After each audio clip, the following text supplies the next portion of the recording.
Question is the bill be now read the second time. The honourable member for Nelson.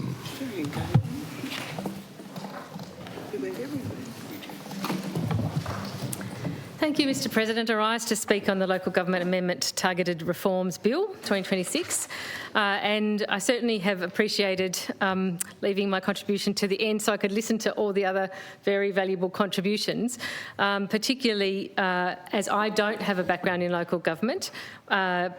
And so many others here in this place do, and have had particular insight then and expertise and experience to bring to their reflections on this bill and their contributions to it in this place. It's been really informative, actually educative for me.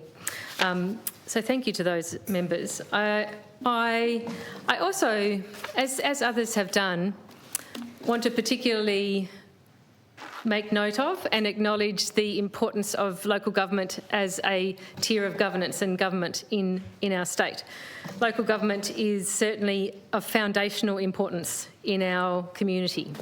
It is, as others have alluded to, very much at the grassroots of things. It's very tangible in people's lives. It's about things that affect people's everyday lives.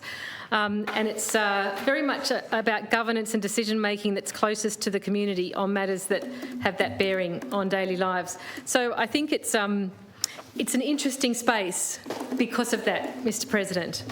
It's incredibly important, but it can also be incredibly challenging, I think, in many ways because of where it's situated in our community and in the governance and decision-making arrangements we have for our community. So I certainly agree with the statement in the second reading speech that says Tasmanians need and deserve a local government sector that is democratically robust, underpinned by professionalism and integrity, and trusted by the communities they serve.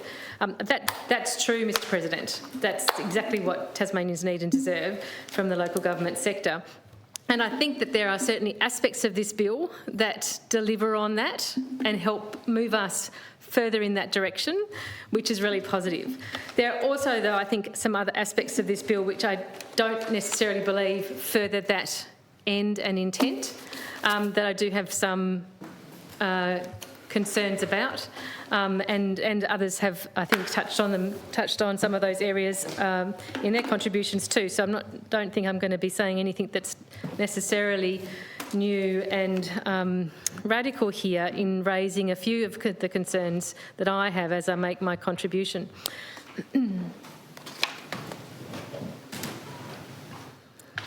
I found it really interesting to hear some historic reflections from some members around the workings of local government and the sorts of things that were focused on, the interplay and partnership between local and state government as it's changed and evolved over the years. That was really interesting to hear. I really appreciated the member for Hobart's reflections back to that time under the Bartlett premiership, where the creation of the Social Inclusion Unit, and Professor David Adams is our inaugural Social Inclusion Commissioner in this state at that time, was particularly focused and had a lot of relevance and interaction with the local government sector, and that was, I think, incredibly valuable work, and it was such a shame that I think that was far too quickly dismantled, that Social Inclusion Unit and our Social Inclusion Commissioner role. It really was about extending a focus on the Tasmanian community and community cohesion in this state in a very particular way that we have never been able to arrive at and deliver on again since. And that's a shame. I think we should be aspiring to return to something that brings a similar focus to those matters now more than ever, actually, Mr President. But back to the bill. Clearly here, sitting behind this bill that arrives for our consideration, there are a whole range of issues in the local government space that have been very much in need of solutions and being addressed. Some of them have come up through and been considered through the Future of Local Government review process, and others have been triggered by events that have transpired in recent years in some in the local government sphere, in the areas of some of the members in this place, and have been discussed somewhat in other contributions. And clearly some of the issues that have arisen are thorny indeed, Mr President, particularly those around behaviour and what we would consider to be serious misconduct behaviour. And of course, the reason that's important, and I'll talk more about that aspect of the bill shortly, but of course the reason that such poor behaviour is problematic isn't just the impact that it has on those directly involved, maybe the people against whom particular abusive behaviour or concerning behaviour is directed, but also on everybody around them in the local government space, the other elected members who are also affected, staff members who are also affected, the community who's watching is also affected. It ripples out, Mr President, right through to actually being a deterrent to people wanting to get involved in that space altogether. And of course, that is the absolute opposite of what is a good outcome for our state and for the health of our local government sector and for good decision making in our local government sector. So, of course, we want to have a better mechanism for dealing with serious misconduct in this space, because that's important in and of itself to address behaviour in the immediate sense. But it's also important in delivering for us a healthier, more robust, more democratic local government decision-making entity broadly across the state. Certainly the Future of Local Government review was undertaken in quite a comprehensive way. There was lots of good work and good consultation as part of that. We know that the current Minister for Local Government, who unfortunately is not with us today, but which is a shame given that this is such a significant bill going through this place in his portfolio, but we know that the current Minister has a genuine commitment to seeing positive progress in this space, and he and his office and those in the department have all been working on many of these matters and this bill over a period of time, progressing it and other reform areas. And of course, that sort of progress isn't made without also being involved with, interacting with, consulting with external people related to this too, whether that's Legat, whether it's the councils themselves, the elected reps, the staff in those councils, and of course Tasmanian community members, who are, many of whom are persistently engaging in these discussions and assisting to shape them, to shape these reforms. There's a high level of engagement generally on these matters, which is why I think that there is now some consternation about particular matters of consultation around some aspects of this bill, and I'll come to that in a moment too. But we know that probably that level of concern that many of us probably have seen through our inboxes in recent days in relation to this bill about a lack of consultation on one aspect of the bill in particular is there because people care. People are engaged, people do want to be helping to better shape their local government sphere and their communities via that. So I think that comes from a place that's positive, that engagement. Mr President, there's also something I'd like to sort of flag up front before I kind of delve into the more specific aspects of the bill. And it's this, that we are dealing with a bill called the Local Government Amendment Targeted Reform Bill, something that has significant consequence to the shape and function of our local government sphere. And we're doing that just ahead of a scheduled local government election, within months of it, within a stone's throw of it. And I am uncomfortable making changes of these sorts to the Act, especially in terms of the electoral matters relevant in this bill, changes to the Act at this stage of the local government electoral cycle. And it's now a pattern that we're being asked to do this, because we had the hugely significant changes where we had the move to compulsory voting in local government elections brought in through this place at this exact same timing, just ahead of the 2022 local government elections. We were passing that during budget time in 2022, spitting distance from the elections that were about to occur then.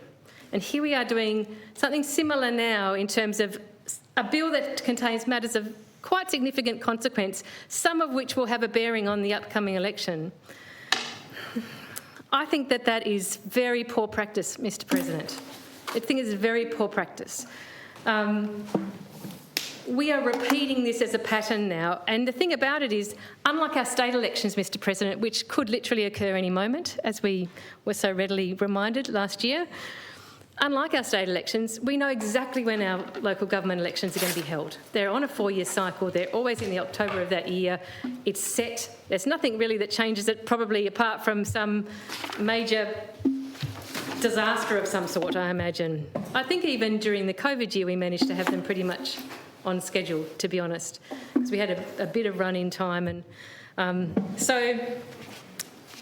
it wasn't they weren't due in the COVID year, so we didn't even need to deal with it that year. So we do know when they're going to be. Now, given that, here we are, months out from the elections, during what would definitely be regarded as the electoral period for those elections. And I know that because there's certain things that can't happen now because it's within 6 months of that election.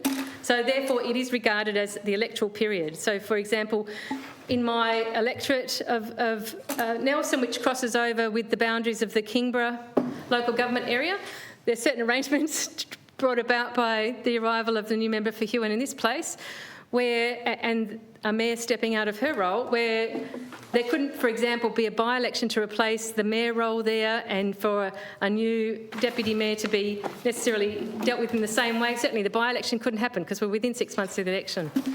So they've had to go through the process of appointing a new deputy mayor around the table and have that mayor step up to be acting mayor, that deputy mayor step up to be acting mayor through to the election time. And that's fine, that's according to the rules. But what it tells me is it's regarded as too close to the election to do significant things. But here we are. We're dealing with a bill that is going to have some relevance to the upcoming elections. If we were to amend this bill in our chamber today, which potentially there's a good likelihood we might, then it won't pass the Parliament today, of course. It would then have to go back to the other place, Mr President, and it couldn't be dealt with in the other place, I don't believe, until their next sitting week, which would be, I believe, mid-June.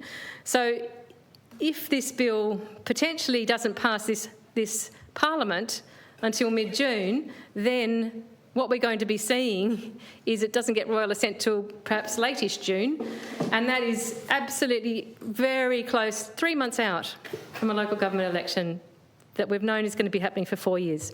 I don't believe it's appropriate.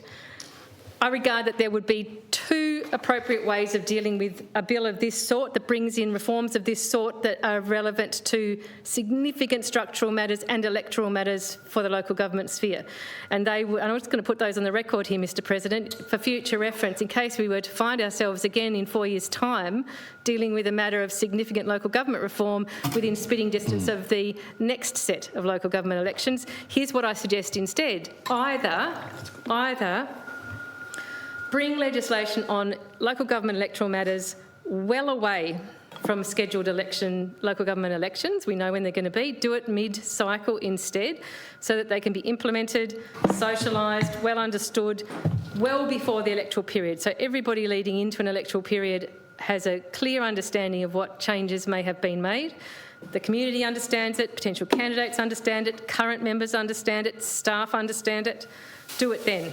Or the other option would be to lay out a proposal leading into an electoral period for local government and allow it to be a matter of discussion and debate and community conversation for the election.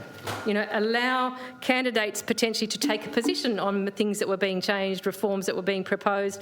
Allow that to go to an election where it may be a matter that some voters may wish to take into consideration when they're voting in that circumstance. Allow it to be a democratic matter of conversation during an election.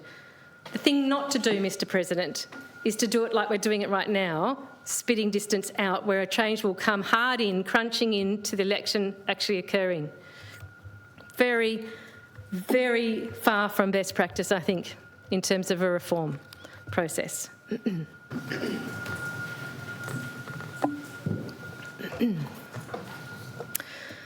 So, Mr President, on to some of the matters in the bill in a little bit more detail. And again, it's going to touch into things members have already said, but I'll just put from my views on the record, and some of the things will get further discussion, no doubt, should the bill be into committee stage, which I suspect it certainly will be.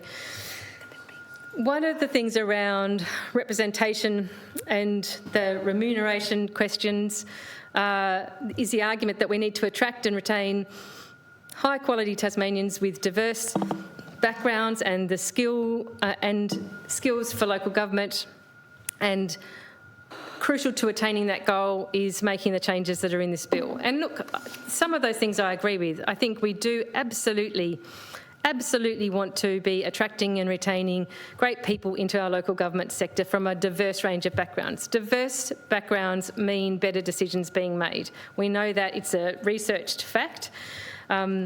It's also more democratic in terms of representation. If you've got a diversity around the table, you're going to be reflecting your community more readily. One of the challenges I'm particularly interested in, broadly actually across our electoral system, not just at the local government area but through the other levels of government too, is that challenge of attracting, how do we attract that diverse range of citizens to run as candidates and be elected?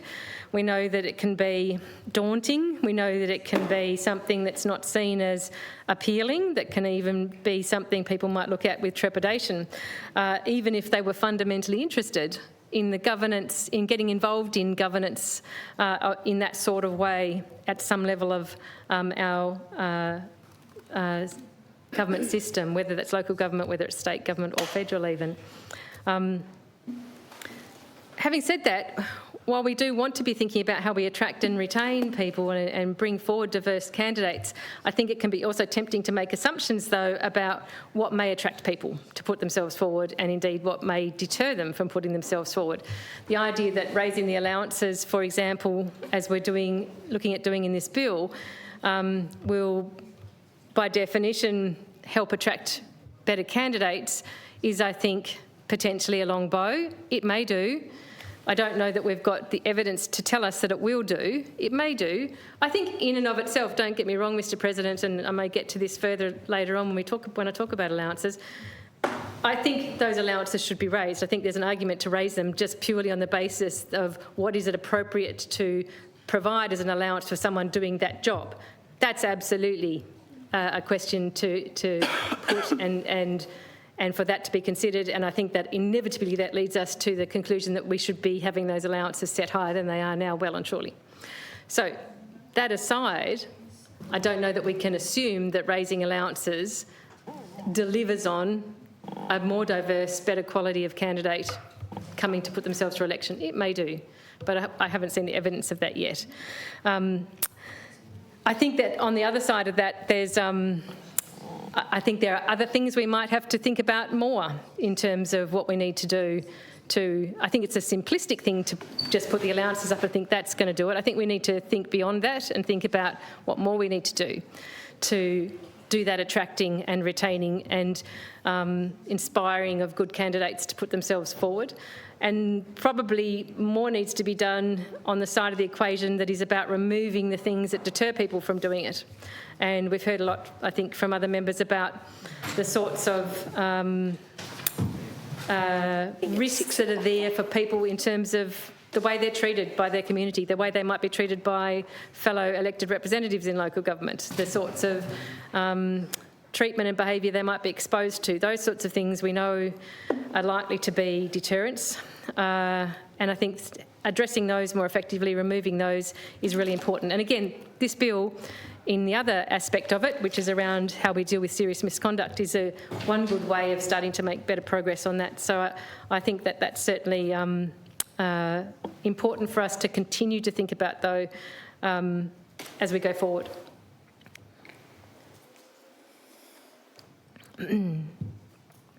One of the things I find problematic about the narrative around this bill and the way things have been treated structurally within the bill is the assertion from the government that there's a natural relationship between levels of representation and appropriate allowances.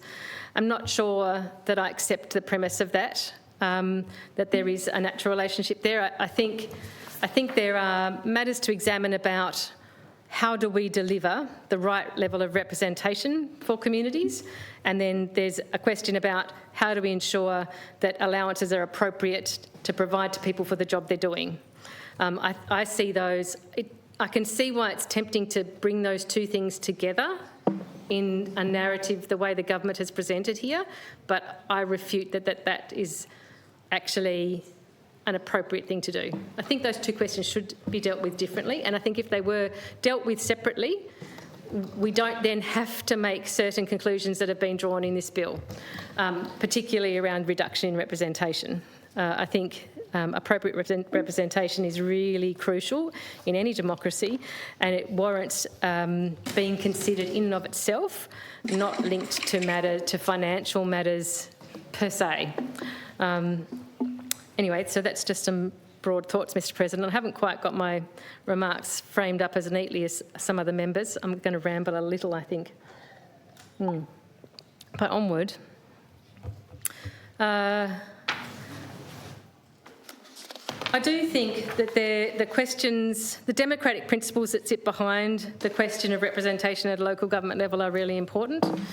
I think that absolutely we would want to, and the government has consulted with Legat and councils themselves about things like number of representatives, elected reps, and their preferred size and that sort of thing. But of course we know consultation with the broader community is the other half of that equation. You don't just consult with the sector itself, you consult with the sector, the community who the sector represents.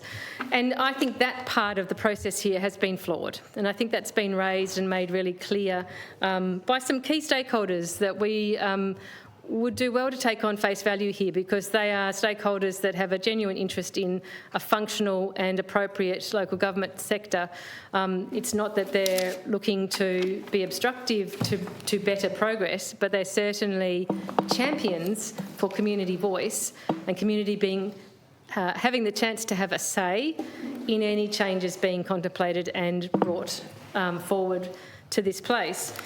So when we hear groups like PMAT tell us that there has been a flawed consultation on what we now see in this bill around a reduction in councillor numbers statewide, we should listen to that and try to appreciate and understand the issue that they're raising. And so what I've done, tried to understand what the criticism is, and I think there is a genuine criticism to be made of the process that we should recognise here. And it should give us pause for thought when we consider whether what we're looking at in the bill is exactly the right way forward, and whether it might be an opportunity to apply a precautionary principle to some elements of what's in this bill and consider amendments. So what we do know is that there was an exposure draft of this bill that was consulted on late last year. Just prior to the exposure draft of the bill going out, there was a discussion paper put out in September which was about reforms to councillor numbers and allowances. And that discussion paper was out for consultation. Submissions to that closed on the 7th of November. So there was crossover between that discussion paper on reforms to councillor numbers and allowances and an exposure draft of a bill. And that bill was called the Local Government Amendment Targeted Reform Bill 2025. That's what that exposure draft was called. And that was being consulted on across the same period, from the 6th of October through to the 17th of November. Now, what occurred was that the bill that went out for consultation, and seasoned stakeholders like PMAT know that an exposure draft of the bill is crunch time. That's when you really want to get people interested and looking at it and providing input and being engaged and having community voice heard. An exposure draft is absolutely the time for that to be mobilised. So when that exposure draft went out, it didn't have councillor numbers and in it. That was something, a matter to note. The fact that the discussion paper went out at the similar time for consultation, something to note. The discussion paper did say, and I looked at the discussion paper, it did say on page 4 of it, under a heading of how the reforms will happen, it said, it is proposed the changes will be implemented through amendments to the Local Government Act before the October 2026 local government elections. This approach ensures timely delivery and broad support from communities, councils and Parliament. The reforms complement other improvements, such as councillor education, stronger sanctions for poor behaviour, paid parental leave and flexible meeting attendance to make the being a councillor more accessible and appealing. Now, having said that then, in that discussion paper, it's not clear that what they were saying is the things we consult on in this discussion paper will be slotted into the bill we're also consulting on now that don't have those matters in it. You could read that, and I certainly probably would have read that as an external stakeholder, as there'll be another bill to complement, as it said there, to complement the one we're consulting on right now concurrently with this discussion paper. So I think there could readily have been an expectation from key stakeholders and from community members that they would have a chance to see an exposure draft of a bill that was to give effect to any changes on councillor numbers and allowances that might arise out of the discussion paper that was consulted on late last year. That didn't happen, Mr President. There was no consultation on an exposure draft of a bill with those things. They just arrived in the bill that was tabled then in March this year. On the 26th of March, the Local Government Amendment Targeted Reform Bill 2026 was tabled in the other place.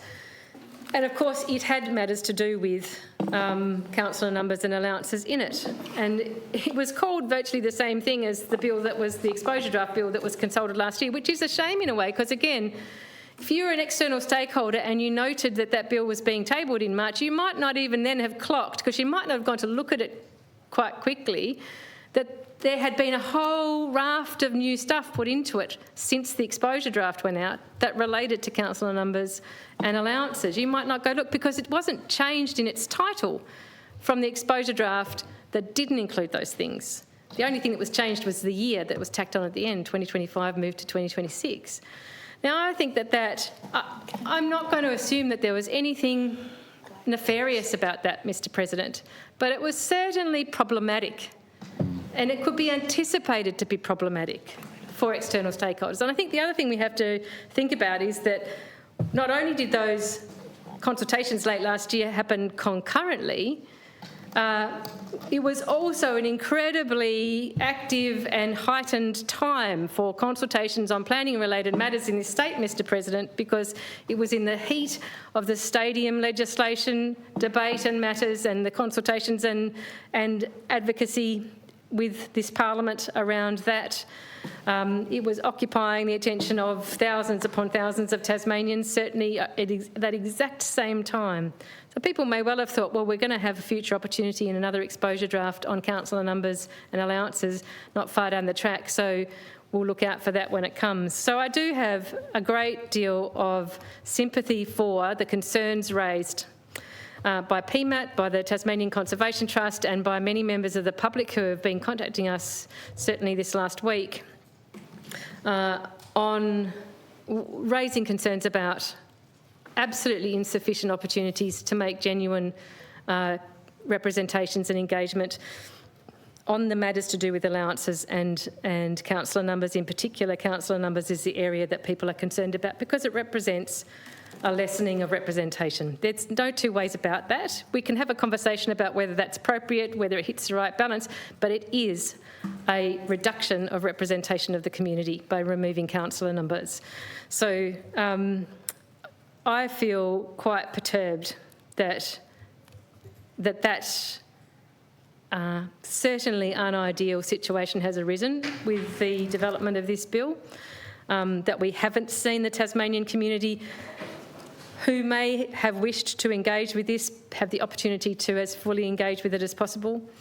I completely accept that we won't necessarily always get those things absolutely right, and yes, there will always be limitations and people who missed out or didn't hear about it or whatever, but this is pretty fundamental. I'm talking about a principle of democracy in a significant strata of our governance of the state, and we're talking about reducing democratic representation. So it's not just any old matter, it's not just any old bill, it's not just any old policy that's being given effect to here. It's really fundamental.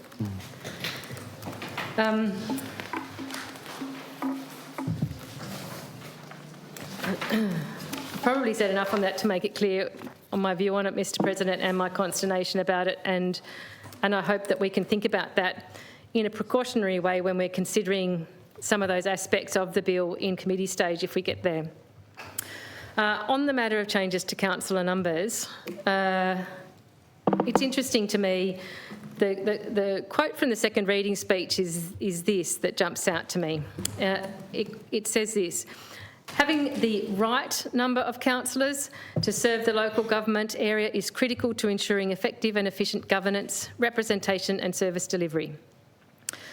And I think that's an interesting comment, Mr President, because I think to myself, sure, but what constitutes the right number is a very nuanced question, particularly in relation to each of those things, in relation to effective and efficient governance, in relation to representation, and in relation to service delivery. Those are all distinct areas, and the question about what the right number is quite nuanced around each of them. For me, the primacy in that consideration should go to representation. What is the right number for representation, Mr President? We hear on the one hand the arguments made that Tasmania is over-governed because we have a high number of councillors per person. Second, apparently across Australian jurisdictions of states and territories only to the Northern Territory. I find those sorts of assertions and the suggestion that that's a negative, that we have that high number per capita representation, I find that problematic and in error to suggest that it's a negative. We actually, when you look at it, on the facts of it, are not that different in terms of the proportions to most states and territories. We've got the Northern Territory, Tasmania, South Australia and WA all fairly similar. We've got the government's proposed changes that aren't going to actually shift the dial for us much in terms of where we sit on comparative per capita representation in this space. We'll move from being second most to third. Our ratio will change from one councillor per 2,120 people to one councillor per 2,746 people. So it shifts the dial a little bit. It doesn't move us much compared to other jurisdictions. If it's an important indicator how we compare to other jurisdictions, then why are we only shifting ourselves so minimally? And the answer to that is because actually that's not fundamentally the right question when it comes to do we have the right level of representation. How we compare with others isn't the right question. What's a functional level of representation to deliver what we need it to deliver is the right question here. And what represents something that's democratically robust is the right question here, Mr President. We do have a higher number of councillors than some of the other states, Victoria, New South Wales and Queensland, quite distinctly. But in some ways, we have to say, are we comparing apples with apples, Mr President, when we compare ourselves with those states? They are our three largest, most populous states. We have an entirely different arrangement here in our state with our decentralised population. We are not entirely clustered in a capital city, which those three states virtually are, with a huge proportion of their population there. We are decentralised. We have a lot of rural and regional and discrete communities around our state. That is absolutely the basis for an argument for a different framework and a different level of representation. Because local government's about communities of interest. And if you're not all just clustered into a great big urban area, then communities of interest do look different when you move around our state. So I think it's problematic if you're going to make the assertion that we're over-governed. I think we are differently governed because it suits our different and unique situation here. It's not necessarily a bad thing. We should always be asking ourselves, is this the right arrangement? We should look to improve it, but that doesn't mean we have to just on the basis of just bald comparisons of numbers with states like New South Wales or Victoria say that we're in the wrong. I note the argument that apparently some councillors are voted in with very few votes, and apparently this is undemocratic. This is an entirely problematic assertion, Mr President, entirely problematic. Any multi-member electoral system is going to have potentially some of the members in the multi-member electorate voted in on a lesser proportion of numbers or a smaller number of votes. That's how it works. It's how our Hare-Clark system works too, for example. I think this is a stalking horse for criticising our Hare-Clark system. I think any member here should be incredibly careful about accepting this argument as a reason for changing the local government arrangements on representation, because it's a stalking horse for making criticism of our world-class, absolutely democratically gold standard Hare-Clark system in our lower house here. So just watch out for that. Apparently, the way things have worked at the moment, we've got, I think the example that was given in the discussion paper was that a Flinders Island council in 2022, one councillor was voted in on 17 presumably primary votes.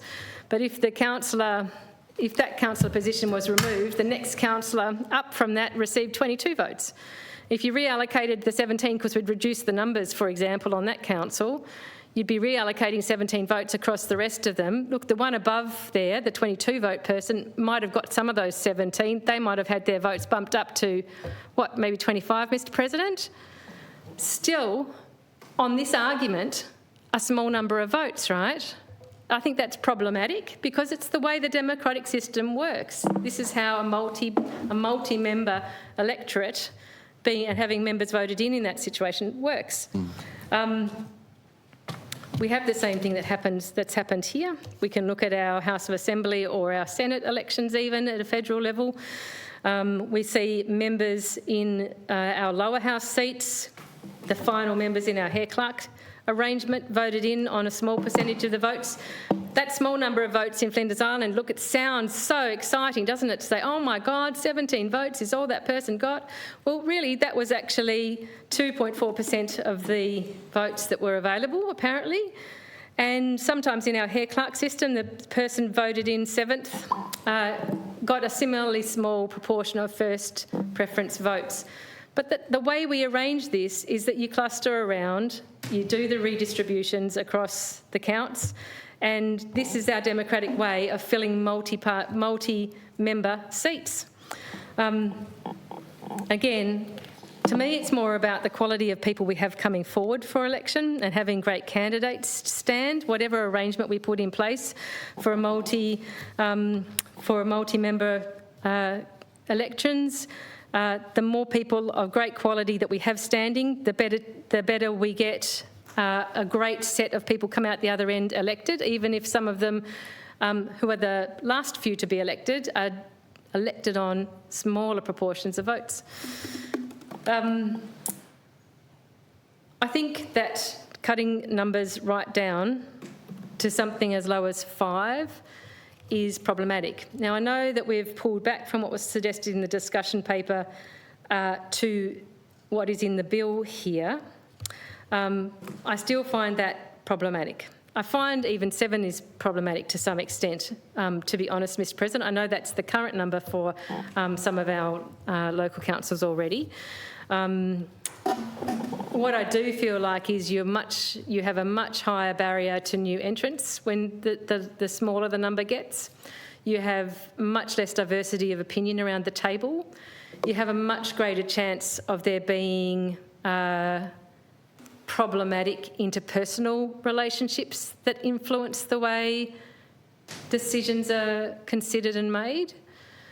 I think it can be really difficult if you get down to a number as low as 5 in this sort of governance arrangements. And that's not even getting to the issue that's been raised by other members in their contributions, which is relating to problems around if people have to, either if they're absent for some reason, if they have to step aside because of a conflict of interest, if there's a reason they're not there when a decision's being made, you might have a quorum that is quite low, and then a majority of that quorum being only a handful of people making potentially significant decisions.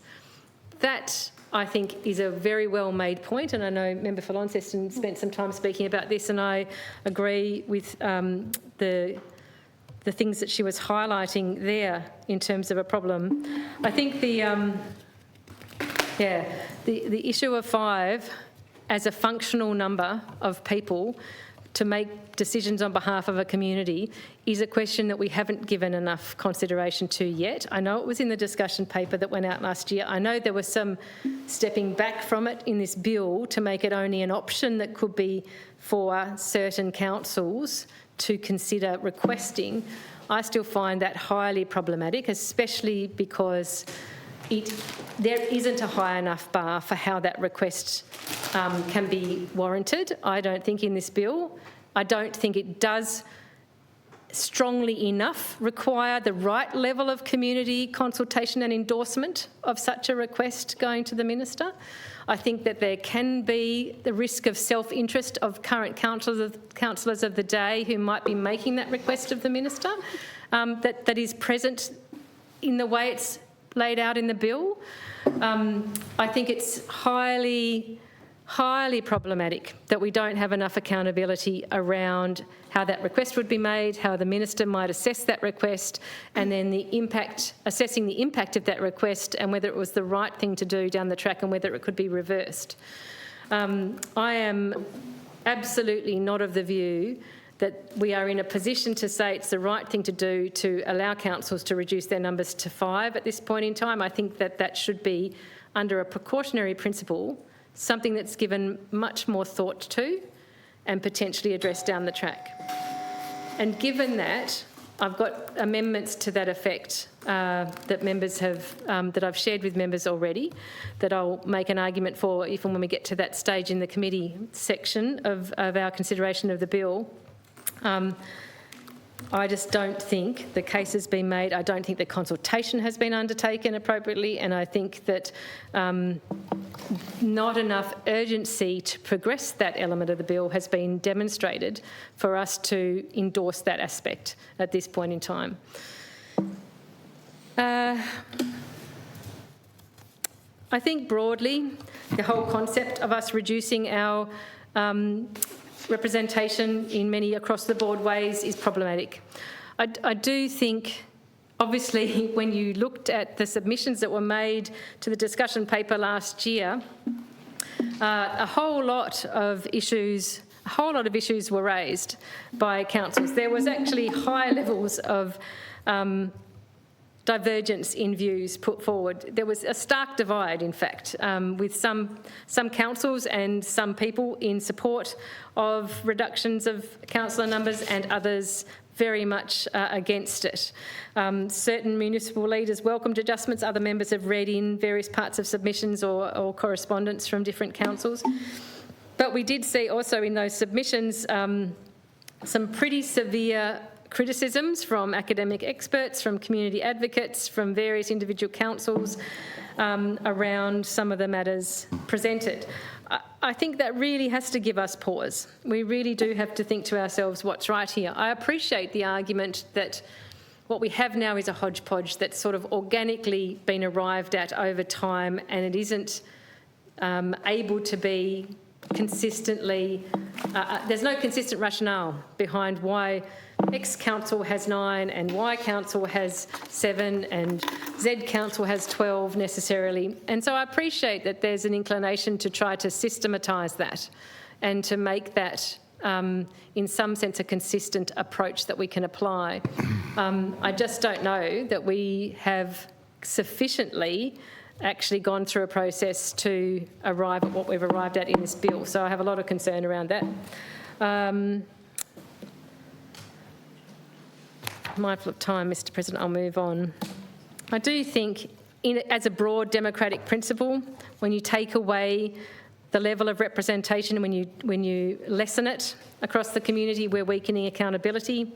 We are potentially amplifying marginalisation. It does make it more difficult for new entrants and for more diverse marginal entrants to enter into these spaces. We potentially increase apathy and disengagement. If people in the community think, oh, well, there's those 7 spots and the same 7 people always run and everyone knows them and knows their name and there's no point me having a go. There's also that people disengage from even an ongoing interaction with their local members and their local decision making because they just see those same people, small group of people, handful, making the decisions and going forward without necessarily feeling there's an opportunity to influence that or be heard. That's problematic. So again, I think it's highly concerning to be lessening our democratic representation. I would have preferred our emphasis would have been to level up rather than level down, actually. And I'm saying that mindful that, of course, that has financial implications when we're also talking about raising allowances, and I don't think that needed to be a zero-sum game. I think it's an imposed narrative that we had to do this in some sort of cost-neutral way. The allowances, the raising of allowances isn't so exorbitant that it was going to be beyond the pale that we could maintain or potentially consider increasing in some instances, councillor numbers. But anyway, Mr President, we've got what we've got in front of us for today to consider, so we can only look at what we can do in this bill. Some other thoughts that I had. Where are the amendments?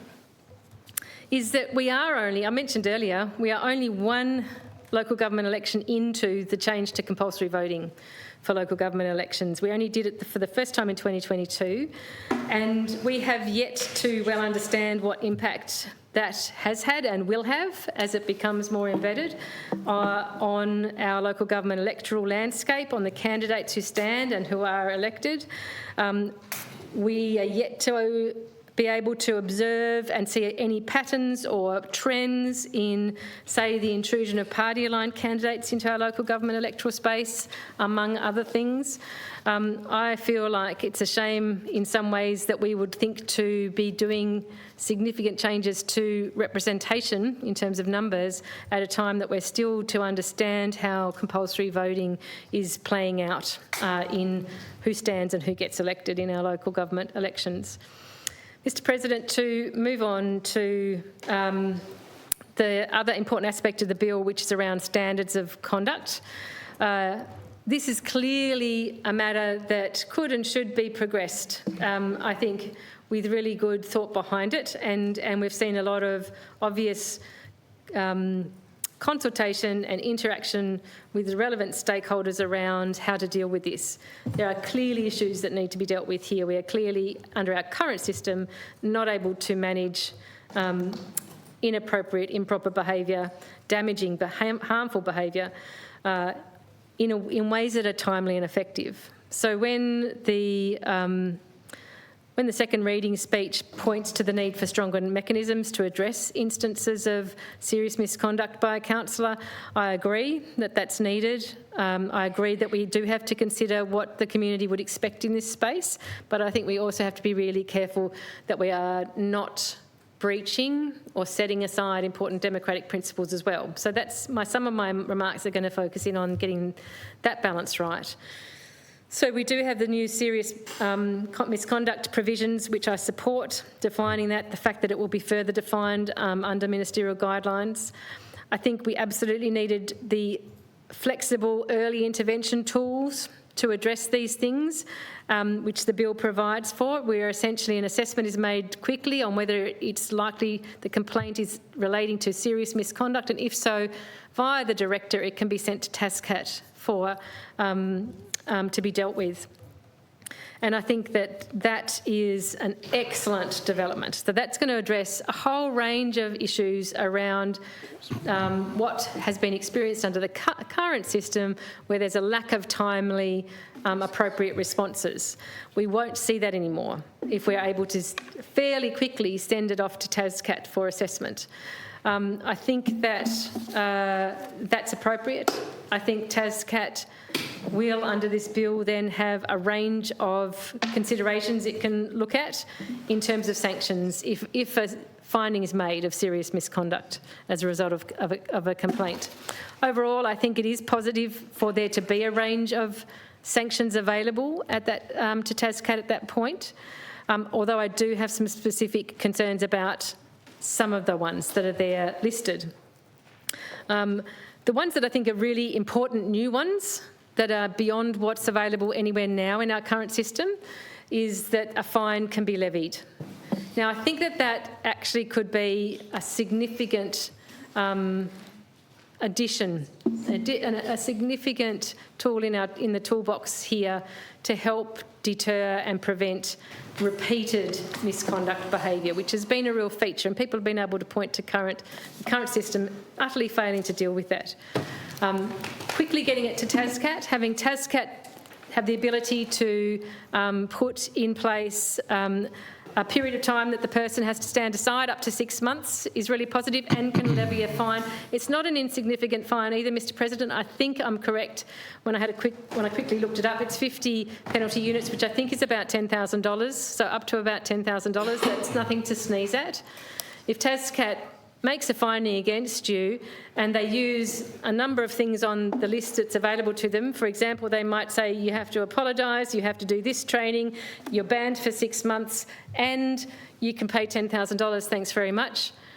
Compared to what's available now, all of that being able to happen in a much quicker time frame compared to what's available now should, I think, have the opportunity to make a significant difference, particularly to people who are presently, unfortunately, repeat offenders in this space.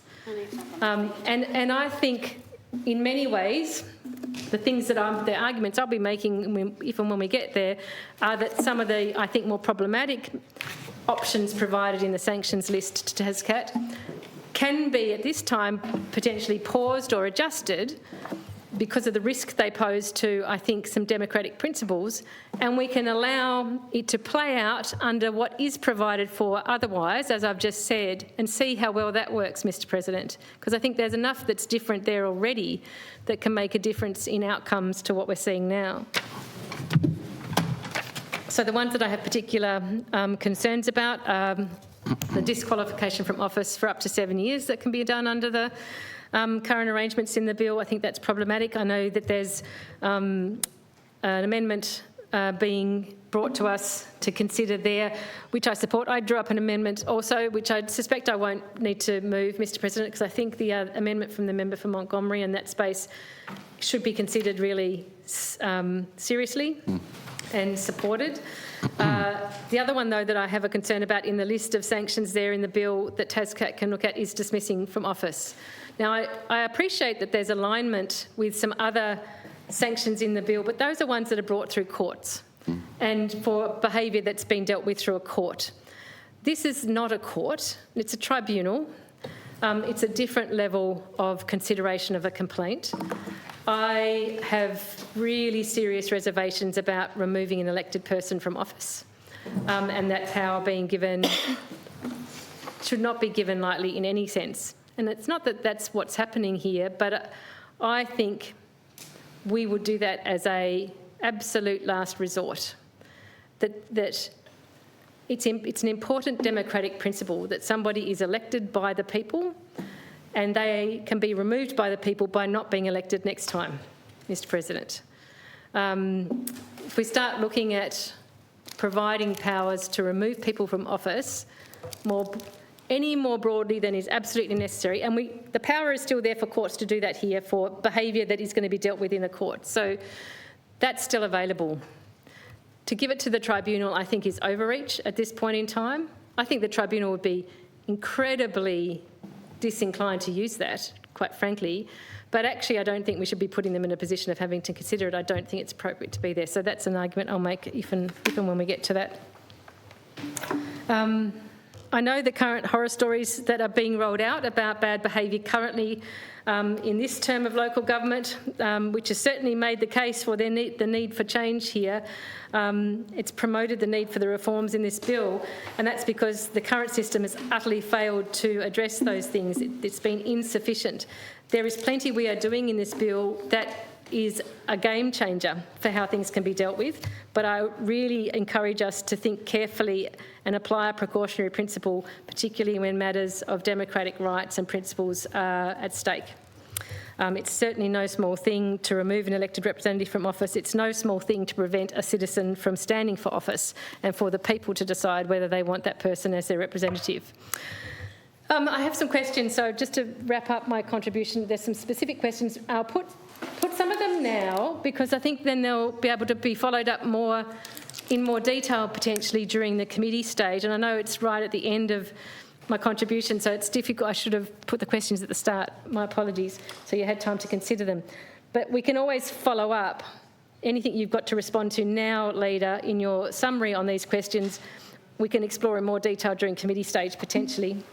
One of them is around, in that section on page 39 of the bill, in that list of sanctions that the TASCAT has available to them that we were just speaking about, I did have a question around the one that relates to, so it's page 39, so I'm looking at the one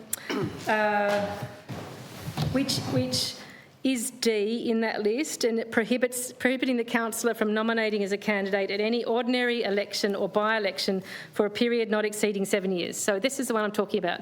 So my question is, and this has been raised with me by somebody external, and I said I couldn't answer it when they asked me about it, so I put it here so we can get clarity. Neither this bill nor the Principal Act define election or by-election. So here in this clause, in this part D of this clause, when we're prohibiting the councillor from nominating as a candidate at any ordinary election or by-election, are we sufficiently specifying local government election and by-election? Or, because we haven't defined those things in this bill or in the Principal Act, are we actually leaving it open that we're actually prohibiting a councillor from nominating for any election of any kind at any level of government in this state, so state government as well? So that's my question here on that. And then the other area that I wanted to put a question about, or some questions about, relate to the arrangements around alternative voting, so the section of the bill that relates to alternative voting. And the first question I have on that is around, were the matters relating to alternative voting in this bill consulted with disability representative organisations? So that's just a pretty straightforward first question. And then what I'm interested in some more detail, and there'll be more detail to go into during committee, Mr President, so I won't bog us down, but I'll just start the ball rolling here. In many ways, I can see in the provisions in this bill the attempt to replicate and mirror some arrangements and things laid out in our Electoral Act that apply to our state elections. But there are some important differences, and I'm just wondering about some of those differences. And so one of them, for example, is when we look to the Electoral Act 2004, in a similar section, it has an object for the alternative voting section in that Act. And here in this Act, we're not putting an object in. And the reason I think that that's potentially problematic is that the object in the Electoral Act says this: the object of this division is to ensure that electors of all abilities and needs are reasonably provided with the opportunity to vote at an election. So that sets up the object at the start of the section that refers to alternative voting. And I think it's an important way to interpret then that section. Why haven't we replicated an object in a similar way across into this bill for this section that relates to alternative voting methods, is my question. And then I have some questions, actually I have some more granular questions about the alternative voting sections that are probably more appropriately gone into during committee stage, Mr President. But I certainly would like those two broader questions answered, if I could, at this stage of things. That was around, were disability organisations consulted on what's in this bill around alternative voting, and why haven't we brought across objects that would replicate what's in the Electoral Act in its similar section? That'll start us off for this section. The other thing I'll just flag with members, because I've done an updated set of amendments and sent them around, is relating to that section of the bill that is about temporary advisors and reports that they may make to the Minister. The amendments I've made are about transparency around those reports, and we'll discuss them at the time, should I bring them in the relevant section. But my aim behind it is applying a principle that the voters in that local government area will ultimately be, I think, paying for the reports made by temporary advisors, because I think the costs of temporary advisors is going to be borne by the councils. The reports should therefore belong, I think, to the council on behalf of the voters that have paid for it, and in most circumstances should be able to be made public. There would be a justifiable set of circumstances where that might not be the case, but I have an amendment to the bill which basically requires the tabling of those reports except under certain circumstances. So I hope members might take a look at that and we'll discuss it more in committee stage. But on that, Mr President, I support the bill through to the next stage, and I'm hoping that we may make some tweaks and adjustments to this bill. I think there's some really good reforms and changes in it that are important, that will assist our local government sector to undertake its role and to do so in a way that's more effective, less harmful. But I also think we've always got to have in mind the degree to which we are being mindful of and protective of democratic principles when we're talking about anything to do with electoral systems in this state. Presently, Mr President, of course, currently our Electoral Matters Committee, our Joint Standing Electoral Matters Committee, formed in this place in 2024, doesn't have in its purview matters to do with local government elections. That may be something that we look at down the track, because I think on behalf of this parliament, I think it would be very worthwhile for, my personal view is, it would be very worthwhile for our Electoral Matters Committee to have in its purview such matters, to have local government be something that it looks at. That would allow for a parliamentary mechanism on a regular basis that could be the go-to spot for inquiries, for election reviews, for all those sorts of things that the Electoral Matters Committee does in relation to state government level electoral processes. So that's something, a discussion for another day, Mr President, but certainly there are matters in this bill as part of these reforms that could well have gone through an Electoral Matters Committee to great benefit, actually, for our parliamentary consideration. So I note the bill and support it through to the next stage.